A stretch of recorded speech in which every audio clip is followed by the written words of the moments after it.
We're counting down 10 old-fashioned pest control tricks using two things Grandma always kept under the sink: baking soda and vinegar. From ants marching across the counter to fruit flies circling the fruit bowl, these pantry remedies promise simple, affordable relief. But here's what Grandma might not have known. Some of these hacks genuinely work, and some don't hold up at all. We'll give you the honest truth about each one, starting with number 10.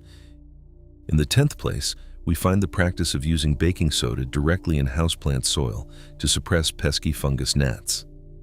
Grandma's old-fashioned recipe calls for lightly incorporating half a teaspoon of baking soda into 1 quart of damp potting soil. Proponents believe a small shift in soil alkalinity might reduce the fungal growth that gnat larvae feed on. But no university extension trials confirm that this home remedy actually controls adult gnats or their larvae. The application carries a real risk, as excess sodium can easily disturb plant nutrition and cause severe leaf burn over time. Always test this on a single, non-valuable houseplant first, and never repeatedly dose the same pot. When gnats persist, turn to moisture reduction, removing decaying plant material, or seeking professional plant care advice. Number 9. A popular backyard suggestion involves sprinkling a thin line of dry baking soda around the base of prized plants to deter hungry slugs and snails. The idea is that the alkaline powder will irritate and dehydrate their soft, moist bodies on contact. But this barrier is incredibly fragile. The slightest morning dew, light rain, or garden watering dissolves the salt, neutralizing any protective effect within hours. Horticultural experts at Oregon State and Utah State University extensions do not recommend this method. Relying on it often leads to continued leaf damage, and repeatedly dumping sodium bicarbonate onto your garden beds can raise soil alkalinity and sodium levels to toxic heights. For real protection, swap this temporary barrier for a proven strategy like copper tape or iron phosphate baits. 8th place, undiluted white vinegar is often used as a spot check for bed bugs. This traditional method involves soaking a cloth in vinegar and carefully dabbing visible insects along mattress seams, furniture joints, and wooden baseboards. The strong acetic acid irritates the pest's outer shell, temporarily paralyzing an exposed bug on contact. But the Environmental Protection Agency and Rutgers Cooperative Extension explicitly warn that vinegar does not eliminate bed bugs. It provides no lasting residual power and fails to damage hidden eggs, allowing the nested colony to expand unchecked. Applying undiluted vinegar can also irritate sensitive eyes, skin, and breathing. If bugs appear in multiple rooms, or if activity continues, skip the pantry remedies entirely and contact a licensed pest control professional. Number 7 is Grandma's classic formula for targeting sugar-seeking household ants using equal parts powdered sugar and baking soda. The recipe is straightforward. Combine half a cup of powdered sugar with half a cup of baking soda, then place a thin layer in shallow containers near active ant trails. The underlying theory is that sugar lures the foraging ants, while the ingested bicarbonate reacts with their internal acids to release carbon dioxide gas, causing death. However, entomologists warn that this popular concept lacks scientific backing. A major study in the Journal of Economic Entomology demonstrated that sodium bicarbonate provides no significant control over ant colonies, showing only temporary worker mortality and zero impact on the queen. Unlike slow-acting borate baits, which workers share to destroy the nest, ants often reject this gritty mixture.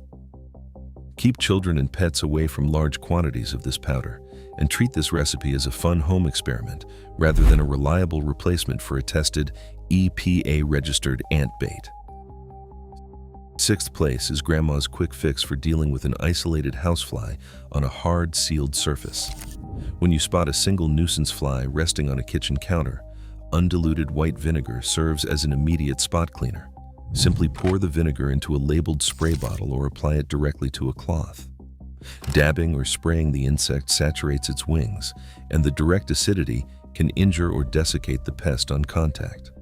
Once you wipe the spot clean, the vinegar removes the fly along with any food residues or odors that might attract more bugs. However, this method has real limits. It provides no residual barrier egg control, or nest elimination, meaning it won't resolve a larger breeding problem. Keep vinegar away from acid-sensitive surfaces like marble, limestone, or unsealed stone, which can etch. If you use it around food contact areas, rinse the space with clean water and let it dry completely before preparing meals. Number 5. Grandma often relied on a simple diluted vinegar spray to temporarily deter common house spiders from spinning webs in drafty basements, window frames, and quiet corners. The recipe is simple. Mix equal parts white distilled vinegar and warm water in a spray bottle. You can add a few drops of mild dish soap to help the solution coat vertical surfaces evenly. Before spraying, clean away any existing cobwebs and dust. Mist the clean entry points and corners thoroughly. Spiders find their way using sensitive scent receptors on their legs, and the strong, sour odor of acetic acid makes treated spots highly unattractive. However, this is a deterrent, not a permanent cure. The scent naturally dissipates within a few days, requiring regular reapplication. It also fails to affect hidden egg sacs or spiders tucked safely inside tight wall cracks. For safety, test the spray on an inconspicuous patch of paint first to prevent damage, and keep your pets away until the treated surfaces dry completely. Number 4 on our list addresses garden diseases, specifically powdery mildew on roses, cucurbits, and outdoor ornamentals. This simple foliar spray requires dissolving 1 teaspoon of baking soda in 1 quart of water, then stirring in 1 teaspoon of mild liquid dish soap to help the solution cling to the leaves. Spray the plant foliage evenly in the evening, repeating the process about once a week when weather conditions favor mildew growth. This alkaline barrier raises the leaf surface pH, which inhibits spore germination and fungal growth.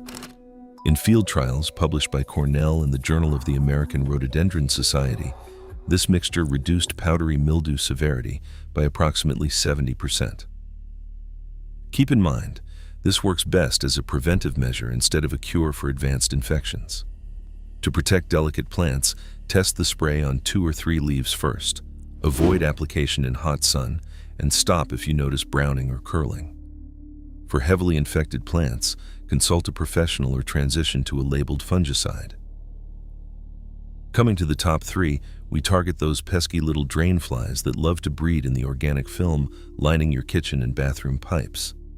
This remedy focuses on reducing their breeding habitat, not killing the flying adults. First, pour 1/4 cup of baking soda directly down the drain and let it sit for 10 minutes.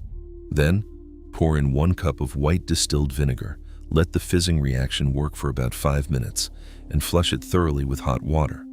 This chemical reaction creates a vigorous fizzing that physically loosens and deodorizes the sticky surface buildup where fly larvae feed.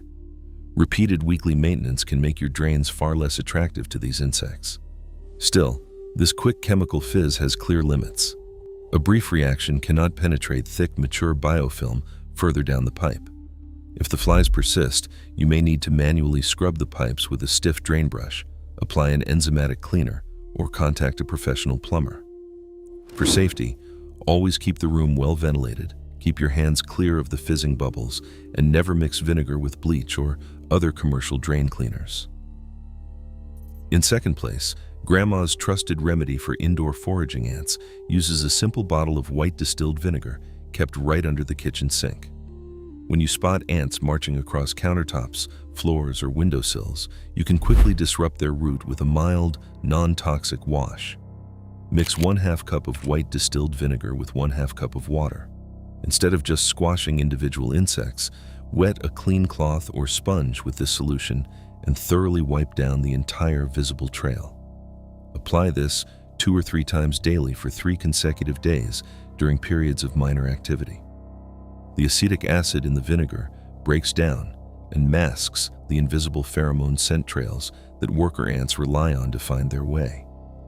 While this provides an immediate temporary reduction in visible traffic, keep in mind its limitations. It only clears the surface and cannot reach the deep nest, the queen, or ants hidden inside wall voids. If you notice persistent trails or signs of wood or wall damage, it is time to seek a licensed professional inspection. Always protect your home by keeping this acidic solution away from marble, limestone, and other sensitive natural stone surfaces around your kitchen or bathroom. And finally, in first place, we have Grandma's most reliable solution of all, the apple cider vinegar trap for adult fruit flies.